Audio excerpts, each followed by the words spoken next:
सुप्रभात बच्चों, कक्षा 1 हिंदी में आप सभी का स्वागत है।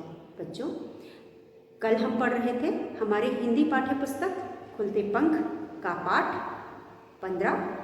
आज उसी पाठ को आगे पढ़ेंगे, लेकिन बच्चों आगे बढ़ने से पहले जैसा कि हम हमेशा करते हैं, कल के वीडियो में जो हमने पढ़ा था उसे एक बार दोहराएंगे, फिर हम आज आगे का अभ्यास करेंगे। तो बच्चों, कल हम कर रहे थे इस पाठ का अभ्यास सुनकर लिखो। बच्चों, यहाँ पे हमने कुछ शब्दों को जोर जोर से पढ़ा था और उसके बाद लिखा था। तो चलिए एक बार फिर हम इसे आज पढ़ लेते हैं। आप भी मेरे साथ पढ़ सकते हैं और इसका अभ्यास कर लेते हैं।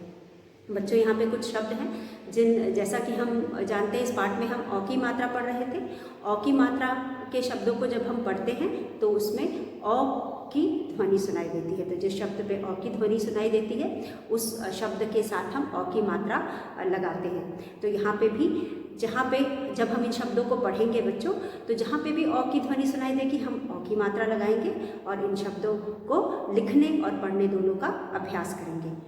चौराहा। बच्चों, एक बार शब्दों को बुक में लिखा हुआ है, उसके नीचे आपको दोबारा लिख करके लिखने और पढ़ने दोनों का अभ्यास करना है। पहले आपको देख करके लिखना है, उसके बाद आपको फिर इसको पढ़ने का अभ्यास करना है। तो हमने कल कर लिखा था चौराहा। च पे अ की मात्रा च, र पर आ की मात्रा रा, ह पर आ की मात्रा हा, चौराहा। तो यहाँ पे आप इसे पहले लिखेंगे और उसके बाद उसे पढ़ेंगे। उसके बाद आपके किताब में स्थान दिया गया है शब्द के नीचे, आप वहीं पे उसको लिख करके उसे लिखने और पढ़ने का अभ्यास करेंगे। सौदागर। स पे अ की मात्रा सौ, दागर, सौदागर। हथौड़ी, हथौड़ी। फिर है मौका, मौका। तो बच्चों पृष्ठ संख्या 63 या 63 में आपका जो पेज, इस पेज में जो आखिरी अभ्यास है सुनकर लिखो, वहाँ पे कुछ शब्द दिए गए हैं। उन शब्दों को हम पढ़ेंगे और उसके बाद नीचे गए स्थान में आप उसे लिखेंगे। चौराहा, सौदागर, हथौड़ी और मौका। तो ये शब्द भी बच्चों अ की मात्रा के शब्द हैं। इस पाठ में हमने अ की मात्रा के शब्दों को पढ़ा और समझा। उसके बाद हमने कल एक कविता पढ़ी थी। कविता बच्चों हमने सिर्फ मनोरंजन के लिए पढ़ा था और शब्द ज्ञान और भाषा ज्ञान के लिए पढ़ा था। तो बच्चों यहाँ पे हमने इस कविता में हमने चौकीदार के बारे में पढ़ा था और जैसा कि हम जानते हैं चौकीदार हमारे घर की चौकीदारी करता है या हमारे मोहल्ले की चौकीदारी करता है या जिस एरिया में हम रहते हैं वहाँ की चौकीदारी करता है। तो चौकीदार के हाथ में मुख्यतः टॉर्च होता है और लाठी होती है। टॉर्च की मदद में वह अंधेरी जगह में भी टॉर्च जला करके देखता रहता है कि कुछ या कोई आहट मिलती है तब टॉर्च जला करके देखता है और डंडी से वो ठोकता रहता है और हमें चौकन्ना करता रहता है। तो बच्चों यहाँ पे इस कविता को हम पढ़ेंगे। कल भी मैंने आपको बोला था आप इस कविता को पढ़ेंगे, अपनी नोटबुक में लिखेंगे और इससे संबंधित जो चित्र आपकी किताब में दिया गया है उसको भी ड्रॉ करेंगे। तो यहाँ पे है ठक ठक करता चौकीदार, लाठी रहती उसके हाथ, पहरा देता सारी रात, सर्दी हो या फिर बरसात। तो बच्चों जैसा कि हम जानते हैं चौकीदार का काम ही होता है चौकीदारी करना। वो हमारे अपने दिन अपनी रातों को अपनी रात में खुद ना सो करके हमारे घरों की चौकीदारी करता है और रात भर वह डंडे से ठोकता रहता है और कहता रहता है जागते रहो और ताकि हम भी चौकन्ने रहें। तो बच्चों ठक ठक करता चौकीदार किससे ठक ठक करता है? उसके हाथ में जो लाठी होती है उससे ठक ठक करता है। और पहरा देता है, पहरा देना यानी निगरानी करना, और देता सारी रात, पूरी रात खुद नहीं सोता लेकिन हमारी निगरानी करता है ताकि हम सुख से या शांति से सो सकें। सर्दी हो या फिर बरसात, कोई भी मौसम हो, हर मौसम में यह सर्दी या बरसात की चिंता न करते हुए वे पूरी रात चौकीदारी करता है। तो इस कविता को आप याद करेंगे और कक्षा में भी सुना सकते हैं और अपने घर में भी अपने बड़े भाई बहन या मम्मी पापा को भी सुना करके अभ्यास कर सकते हैं। बच्चों उसके बाद कल हमने अगला प्रश्न पढ़ा था, चित्र पहचान कर उनका नाम बोलो। यहाँ पे कुछ चित्र दिए गए हैं, इन चित्रों को पहचानेंगे और उनका नाम बोलेंगे। तो बच्चों पहले हम इनका नाम लिखेंगे, उसके बाद हम इनमें आने वाले पहले शब्दों को पहचानेंगे कि जो भी पहले शब्द का स्वर है उसे पहचान करके उस शब्द को यहाँ पर हम लिखेंगे। तो बच्चों यहाँ पे आप देख सकते हैं चित्र है, पहला चित्र है बीन का। तो हम यहाँ लिखेंगे, पहले हम प्रश्न लिखेंगे, चित्र देखकर, चित्र देख कर, चित्र देखकर उसका नाम पहचानो, जानो। चित्र देखकर उसका नाम पहचानो।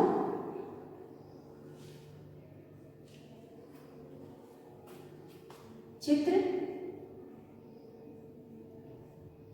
के नाम की शुरू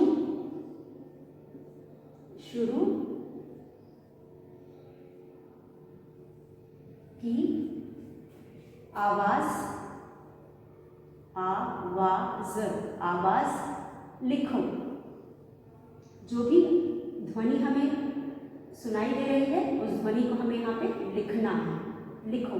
तो बच्चों आप चित्र में देख सकते हैं, पहला चित्र किसका है? पहला चित्र बीन का है। बीन किसके पास होता है? बीन सपेरे के पास होता है। कहते हैं सपेरा बीन बजा करके सांप को पकड़ता है।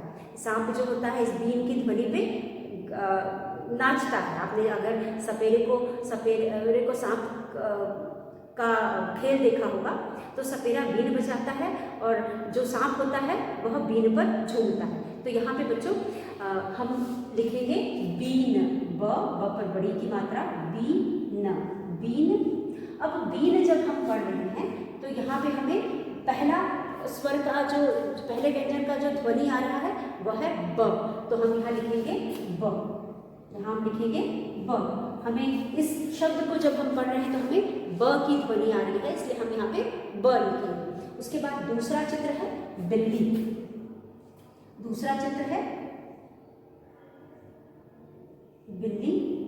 अब जब हम बिल्ली लिखेंगे यहाँ पे तो बिल्ली में भी हमें ब की ध्वनि आ रही है, तो हम यहाँ लिखेंगे ब। पहला जो व्यंजन का ध्वनि है वो ब का ध्वनि है, तो हम यहाँ ब लिखेंगे।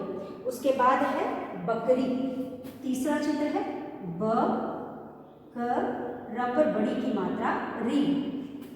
तीसरा चित्र बकरी का है और जब हम इसको पढ़ रहे हैं तो सबसे पहले ध्वनि हमें सुनाई दे रही है ब की, बकरी। तो पहली ध्वनि ब की है, इसलिए हम यहाँ लिखेंगे ब, ब। उसके बाद हमारे पास चित्र है बूढ़ी या बुढ़िया। यहाँ पे चित्र बुढ़िया की है, इसलिए हम यहाँ लिखेंगे बू भी या। अब बुढ़िया में भी ध्वनि किसकी आ रही है? पहला व्यंजन ब है, तो हम यहाँ लिखेंगे ब।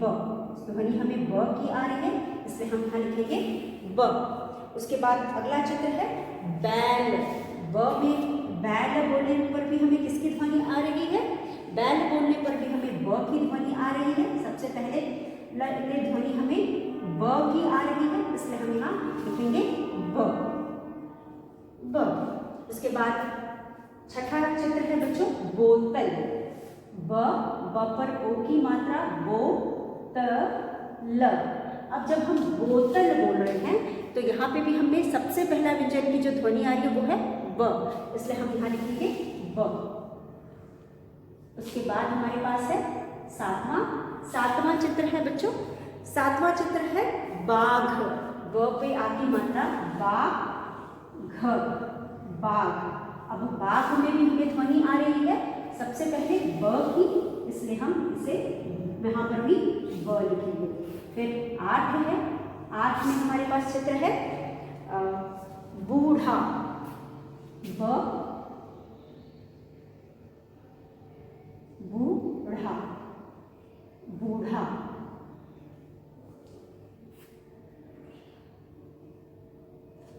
बूढ़ा, तो बूढ़ा में हमें ब की ध्वनि आ रही है, तो यहाँ पे भी हम लिखेंगे ब, उसके बाद न, न में हमारे पास है बेलन, ब, ब पर एक ही मात्रा बे, ल, न, बेलन।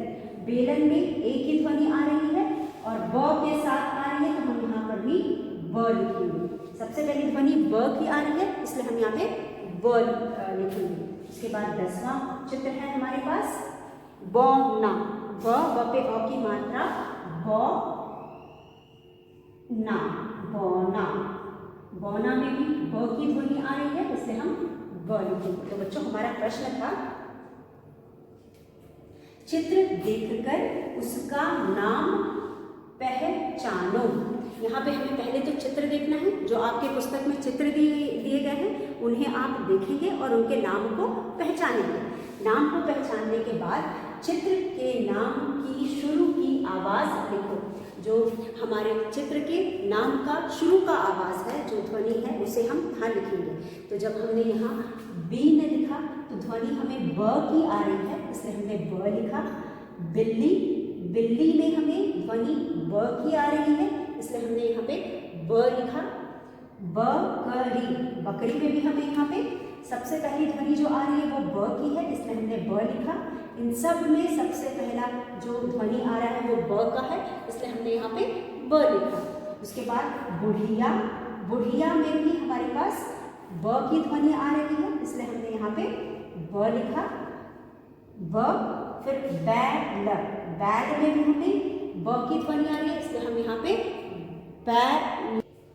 तो बच्चों यहाँ पे हमने बुढ़िया, बुढ़िया में भी, बुढ़िया जब हम पढ़ रहे हैं तो यहाँ पे हमें सबसे पहले ब की ध्वनि सुनाई दे रही है या स्वर सुनाई दे रहा है, इसलिए हम यहाँ पे भी लिखेंगे ब। बैग, बैग में भी सबसे पहली ध्वनि हमें ब की सुनाई दे रही है, इसलिए हम यहाँ लिखेंगे ब। उसके बाद बोतल, बोतल, चित्र किसका है? बोतल का है और ध्वनि हमें ब की सुनाई दे रही है, इसलिए यहाँ पर भी हम ब लिखेंगे। बाघ, बाघ, ब पे आ की मात्रा बाघ, तो यहाँ पे बाघ में भी हमें सबसे पहली ध्वनि ब की आ रही है, इसलिए हम यहाँ ब लिखेंगे। बूढ़ा, बूढ़ा में भी सबसे पहली ध्वनि हमें ब की आ रही है, इसलिए हम यहाँ पे भी ब लिखेंगे। उसी तरह बच्चों बेलन, बेलन में भी सबसे पहली ध्वनि ब की है, इसलिए हम यहाँ ब लिखेंगे। उसके बाद बौना, बौना में भी सबसे पहली ध्वनि हमें ब की आ रही है, इसलिए हम यहाँ ब, बौना में यहाँ पे हम ब लिखेंगे। तो बच्चों इस तरह से हमने इन चित्रों को देखकर उनके नाम को पहचाना। नाम को पहचानने के बाद सबसे पहली ध्वनि हर चित्र में के नाम में हमें ब की आ रही है, इसलिए हमने हर शब्द के आगे, हर नाम के आगे ब लिख करके इस अभ्यास को भी पूरा किया। आप इसे भी एक बार पढ़ करके, दोहरा करके इसको याद करेंगे। उसके बाद बच्चों हमने बुक का अभ्यास समाप्त कर लिया है और हम कल पढ़ रहे थे एक शब्द में उत्तर दो। तो हम हमारा अगला अभ्यास करेंगे।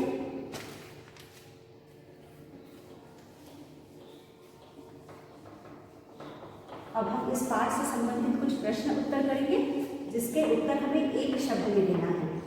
हमने कल 3 प्रश्न कर लिए थे, आगे के प्रश्न आज हम करेंगे और उसके बाद हम वाक्य बनाएंगे। तो बच्चों हमारा अगला अभ्यास है एक शब्द में उत्तर दो, एक या दो शब्द में उत्तर दो।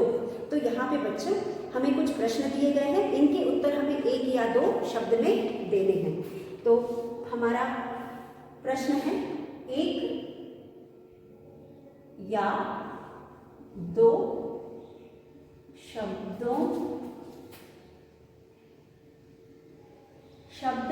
में उत्तर दो, एक या दो शब्द में उत्तर दो। अब बच्चों यहाँ पे हमारा पहला प्रश्न है, कौन पढ़ रहा था? एक या दो शब्द में उत्तर दो, दो शब्द में उत्तर दो, द पर ओ की मात्रा दो। बच्चों पहला प्रश्न हमारा है, एक में कौन खेल रहा था? खेल रहा, कौन खेल रहा था? कौन खेल रहा था बच्चों? बच्चों पाठ में कौन खेल रहा था? पाठ में दो बच्चे थे, एक थी गौरी और दूसरा रौनक। गौरी खेल रही थी, रौनक पढ़ रहा था। तो पहले प्रश्न का उत्तर हम लिखेंगे, कौन खेल रहा था? गौरी खेल रही थी, इसलिए हम यहाँ पे लिखेंगे गौरी। गौरी खेल रही थी, इसलिए हम यहाँ लिखेंगे गौरी। तो बच्चों पाठ में कौन खेल रहा था? गौरी खेल रही थी, इसलिए हम यहाँ लिखेंगे गौरी। कौन पढ़ रहा था? कौन, कौन पढ़ रहा था? कौन पढ़ रहा था? यहाँ पे हम लिखेंगे रौनक। रौनक पढ़ रहा था और गौरी खेल रही थी, तो हम यहाँ लिखेंगे रौनक। रौनक पढ़ रहा था और गौरी खेल रही थी, इसलिए हम यहाँ पे लिखेंगे रौनक। उसके बाद तीसरा प्रश्न है, मौसा जी रौनक और गौरी के लिए क्या लाए? तीसरा प्रश्न है, मौसा जी, मौसा, मौसा जी रौनक, रौनक और गौरी, गौरी के लिए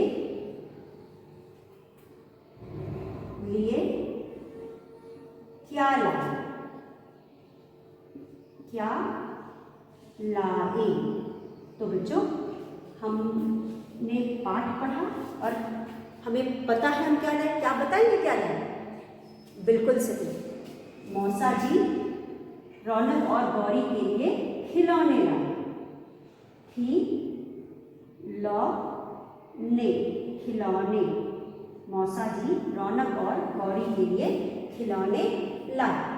4 में हम देख सकते हैं, 4 में बच्चों हमारे पास है, पिताजी ने मौसा जी को क्या दिखाया? पिताजी ने, पिताजी ने मौसा जी को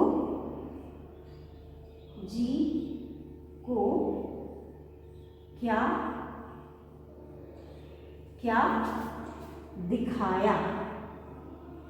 पिताजी ने मौसा जी को क्या दिखाया? तो बच्चों क्या बताएंगे मौसा जी को क्या दिखाया? पिताजी ने मौसा जी को क्या दिखाया? पिताजी ने मौसा जी को बगीचा दिखाया। बच्चों जैसा कि हमने पाठ में पढ़ा कि पिताजी को पेड़ पौधे लगाने का बहुत शौक था, तो उन्होंने बगीचे में जो भी पेड़ पौधे लगाए थे उन्होंने वहाँ ले जा करके मौसा जी को उन्होंने वो सारे पेड़ पौधे दिखाए। तो पिताजी को तरह तरह के पेड़ पौधे लगाने का शौक था, तो वह बागीचे में ले जा करके उन्होंने पेड़ पौधे दिखाए। तो हम यहाँ पे सिर्फ बागीचा लिखेंगे। हम क्या लिखेंगे? बगीचा। यहाँ पे हम लिखेंगे बगीचा। पिताजी ने मौसा जी को क्या दिखाया? बगीचा। उत्तर में हम लिखेंगे बगीचा। तो बच्चों इस तरह से हमने 4 प्रश्न कर लिए। अब आगे का प्रश्न करने से पहले एक बार हम इसे पढ़ लेते हैं, फिर मिटाएंगे। 1 या 2 शब्दों में उत्तर दो। दिए गए प्रश्नों के हमें 1 या 2 शब्दों में उत्तर देना है। बहुत ज़्यादा लंबा आंसर नहीं लिखना है, सिर्फ हमें 1 या 2 शब्दों में उत्तर देना है। तो यहाँ पे पहला प्रश्न है, कौन खेल रहा था? गौरी खेल रही थी, इसलिए हम यहाँ पे सिर्फ गौरी लिखेंगे। कौन पढ़ रहा था? रौनक पढ़ रहा था, इसलिए हम यहाँ पे रौनक लिखेंगे। मौसा जी रौनक और गौरी के लिए क्या लाए? मौसा जी रौनक और गौरी के लिए क्या लाए? तो यहाँ हम लिखेंगे खिलौने, क्योंकि मौसा जी रौनक और गौरी के लिए खिलौने लाए थे, इसलिए हम यहाँ खिलौने लिखेंगे। पिताजी ने मौसा जी को क्या दिखाया? पिताजी ने मौसा जी को क्या दिखाया? पिताजी ने मौसा जी को बगीचा दिखाया था, जहाँ पे उन्होंने तरह तरह के पेड़ लगाए थे, इसलिए हम यहाँ बगीचा लिखेंगे। और अब हम करेंगे आगे के प्रश्न। बच्चों, हमारा अगला 5वां प्रश्न है।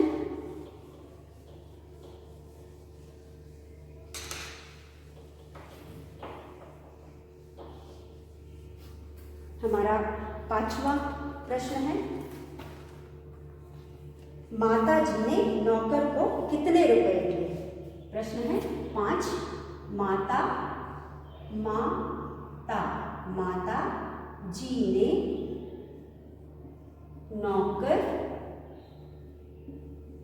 नौकर को कितने पैसे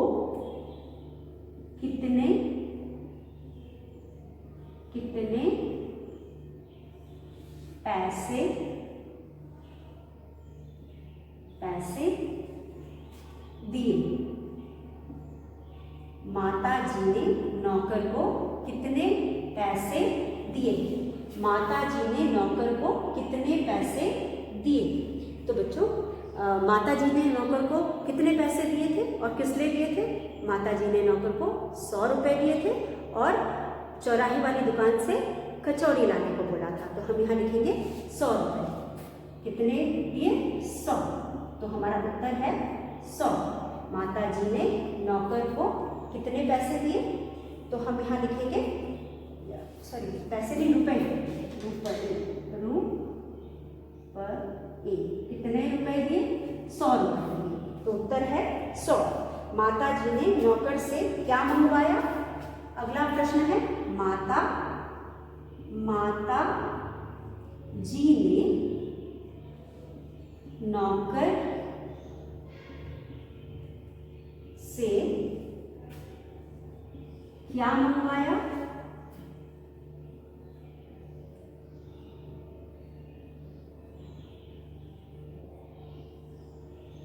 माता जी ने नौकर से क्या मंगवाया? माता जी ने नौकर से कचौड़ियां मंगवाई थी, तो हम यहाँ लिखेंगे कचौड़ी।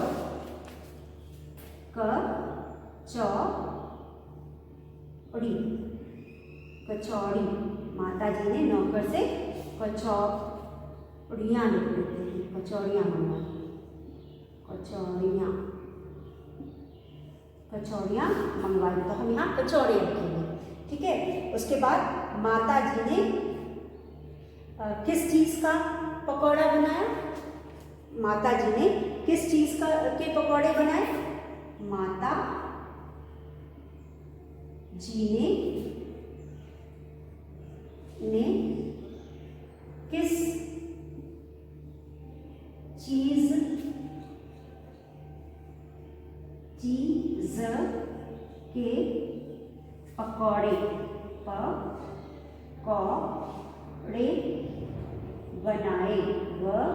बनाए? माता जी ने किस चीज के पकौड़े बनाए? तो हम यहाँ उत्तर में लिखेंगे किस चीज के पकौड़े बनाए थे? लौकी के। तो हम यहाँ लिखेंगे ल पर औ की मात्रा लौ, क पर बड़ी की मात्रा की, लौकी। माता जी ने किस चीज के पकौड़े बनाए? तो हम यहाँ लिखेंगे लौकी। तो बच्चों, इस तरह से हमने 7वां प्रश्न भी कर लिया। और हमारा आज का अगला प्रश्न है, माता जी ने चाय में क्या क्या डाला? माता जी ने चाय में क्या क्या डाला? 8। माता जी ने चाय में क्या डाला? यहाँ पे हम लिखेंगे अदरक, अदरक और तुलसी। अदरक और तुलसी। माता जी ने चाय में अदरक और तुलसी डाला। माता जी ने चाय में अदरक और तुलसी डाला। तो यहाँ पे हम अदरक और तुलसी लिखेंगे। तो बच्चों इसी के साथ हमने इन प्रश्नों को समाप्त कर लिया है। चलिए हम एक बार इन्हें पढ़ते हैं। माता जी ने नौकर को कितने रुपए दिए? माता जी ने नौकर को कितने रुपए दिए?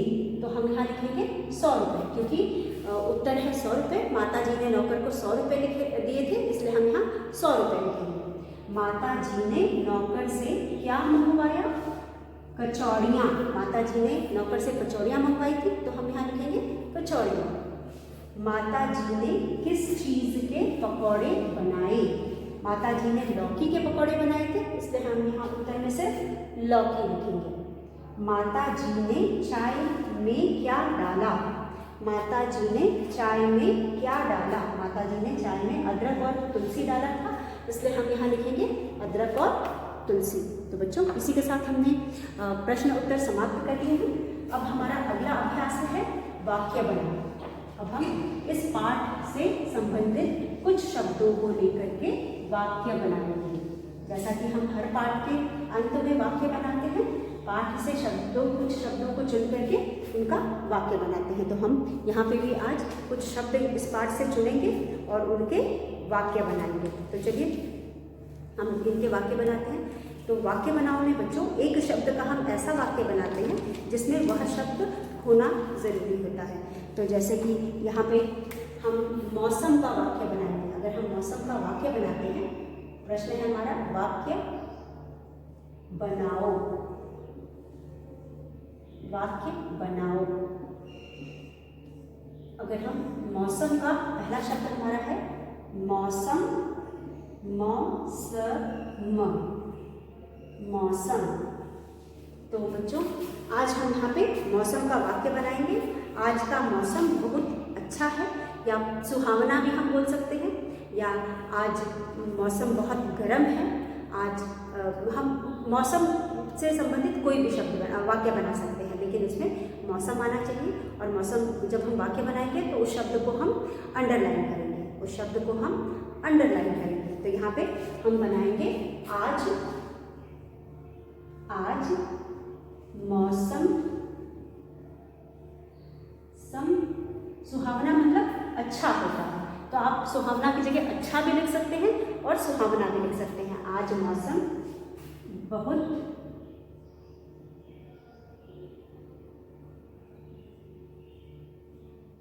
अच्छा है। तो हम यहाँ मौसम के नीचे रेखा खींचेंगे, क्योंकि हमने मौसम का वाक्य बनाया है। उसके बाद अगला शब्द हमारा है खिलौने।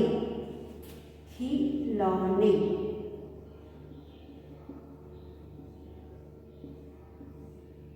मैं खिलौने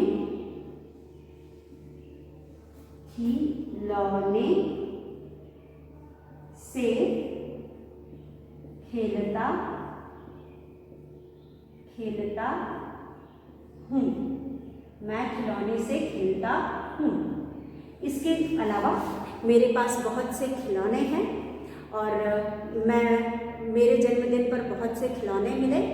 मेरी माँ मेरे लिए एक अच्छा सा खिलौना लाई। हम बहुत सारे इसी प्रकार से वाक्य बना सकते हैं। उसके बाद पौधे, तीसरा है पौधे। पौधे पौधे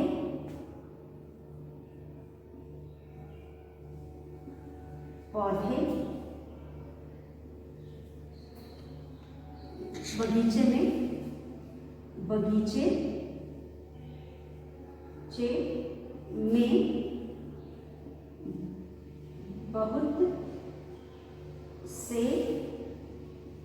पौधे हैं। बगीचे में बहुत से पौधे हैं। तो पौधे के नीचे हम अंडरलाइन करेंगे बच्चों।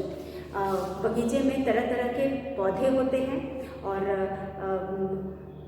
पौधों में सुंदर सुंदर फूल खिले हैं, या पौधों में फल भी होते हैं। पौधे हरे रंग के होते हैं, पौधे अधिकतर हरे ही होते हैं। तो आप इस तरह से कई सारे शब्द बना सकते हैं। उसके बाद चौराहा, चौराहे,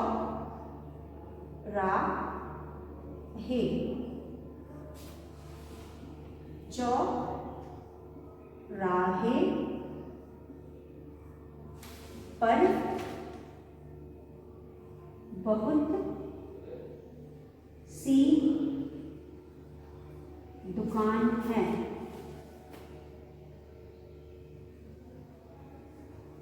बहुत दुकान है, चौराहे पर बहुत दुकान है। तो बच्चों, चौराहे पर एक बड़ी सी मिठाई की दुकान है। चौराहे की दुकान से ही नौकर कचौड़ी लाया था। तो बच्चों, इस तरह से हम बहुत सारे वाक्य बना सकते हैं। हम और भी शब्द पाठ से आप और भी शब्दों को चुन करके उनके वाक्य बना सकते हैं। तो बच्चों आज का पाठ हम यही समाप्त करते हैं। कल के वीडियो में हम आगे का अभ्यास करेंगे। तब तक के लिए धन्यवाद।